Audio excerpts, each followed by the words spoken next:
Dear students, hope so you are fine. You must cram even classical and modern poetry differences. तो जितना भी हमने classical और modern poetry के फ़र्क जो देखे थे ना, डिफरेंसेस देखे थे, उनमें से मेन एक फॉर्म एंड स्ट्रक्चर का फ़र्क था कि क्लासिकल पोइट्री में क्या होता है और जो मॉडर्न है या जो रोमांटिक पोइट्री में क्या फ़र्क होता है। वो पहला फर्स्ट उसमें जो डिफरेंस है वो फॉर्म एंड स्ट्रक्चर का ही होता है। यानी क्लासिकल पोइट्री जो है वो उसमें मीटर का यूज़, राइम का यूज़ और कॉपलेट का यूज़ मतलब स्ट्रिक्टली फॉलो किया जाता है। लेकिन जो रोमांटिक पोइट्री होती है उसमें आमतौर पर फ्री वर्सेस हैं और उसमें फ्रीडम होती है। तो ये पहला फ़र्क है, जैसे मर्ज़ी लिखते रहें उसमें, जैसे आजकल की पोइट्री आमतौर पर लिखी जाती है फ्री वर्स के रूप में। सेकेंडली थीम के लिहाज से डिफरेंसेस होते हैं। क्लासिकल पोइट्री जो है वो उसमें यूनिवर्सल थीम होता है, हीरोइज्म, फेट का जिक्र होता है और अक्सर मिथ्स, हिस्ट्री से बड़े बड़े जो वाक़यात हैं उन पर डिस्कस करती है।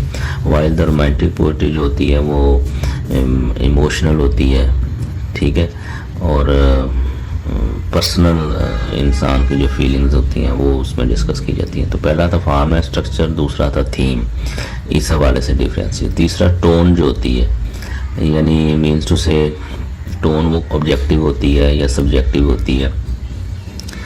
मतलब जिस तरह हमने पढ़ा था कि क्लासिकल पोइट्री इज़ अ डाइडेक्टिक, ये एक सब का मूज होती है।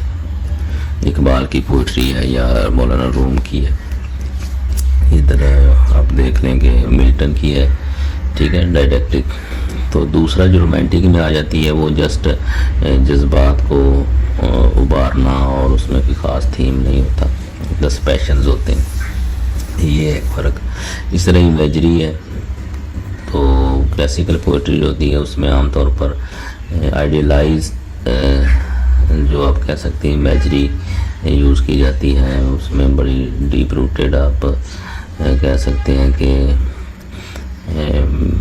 रेफरेंसेस होते हैं, ठीक है। लेकिन रोमांटिक पोइट्री उसमें ज़्यादा ब्यूटी का जिक्र होता है, नेचुरल चीज़ों का जिक्र होता है, ठीक है। तो इस तरह पर्सपेक्टिव है कि क्लासिकल पोइट्स जो हैं वो often reflect social ideal and collective experiences. Social experiences होते हैं, समाज के हवाले से क्या हो रहा है, क्या उतार चढ़ाव है, ये क्लासिकल में। और रोमांटिक जो होती है जस्ट इंडिविजुअल एक्सपीरियंस होता है उसमें।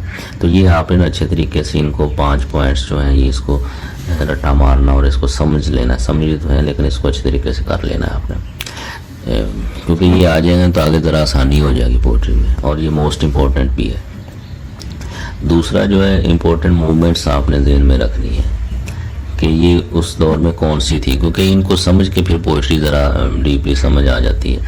रोमांटिसिज्म थी पहली, फर्स्ट जो मूवमेंट थी, और जस्ट आपने इसमें देखना है इसमें एक एक लाइन में है क्या ये, यानी emphasised emotions, nature and the individual, यानी ये जोर देती है जज्बात पे, नेचर पे और इंडिविजुअलिटी पे। तो ये रोमांटिसिज्म की मूवमेंट जो स्टार्ट हुई थी लेट 18th सेंचुरी में, और किन्होंने की थी ये पोइट्स में रखने हैं। विलियम वर्ड्सवर्थ है, सैमुअल टेलर कॉलरिज है, जॉन कीट्स है, ठीक है। जस्ट इतना याद होना चाहिए आपको कि किस पे एम्फेसाइज करती है और पोइट्स कौन से हैं। विक्टोरियन पोइट्री किस पे एम्फेसाइज करती है, theme of love, morality and social issues, ठीक है। की पोइट्स कौन से हैं, टेनिसन है, ब्राउनिंग है, मतलब ये दो बस याद करने ज़्यादा इंपॉर्टेंट है। सिम्बोलिज्म 19th सेंचुरी में, यानी लेट 19th सेंचुरी में स्टार्ट होती है, और ये क्या करती है, वो emotions and ideas rather than direct statements, just जज्बाती बातें और आइडियाज़ पर ये बहस करती है। इनमें की पोइट्स जो हैं आर्थर rimbaud और स्टेफन मेलार्मी है या पॉल वर्लेन है। तो ये मतलब पोइट्स से आपने 1-2 याद कर लें। ट्रांसेंडेंटलिज्म है, ये भी 19th सेंचुरी की ही एक मूवमेंट है, ठीक है। ये स्पिरिचुअल कनेक्शन पे डिस्कस करती है, एक्सप्रेस करती है उनको। इंडिविजुअल इंट्यूशन मीन्स उसे छठी जो होती है इंसान की सोच विचार में उस पर बहस करती है। इसमें विटमैन है, एमिली डिकिंसन है, ठीक है। ये 19th सेंचुरी की 4 मेन जो अहम थी, ये आपने ज़हन में रखनी है।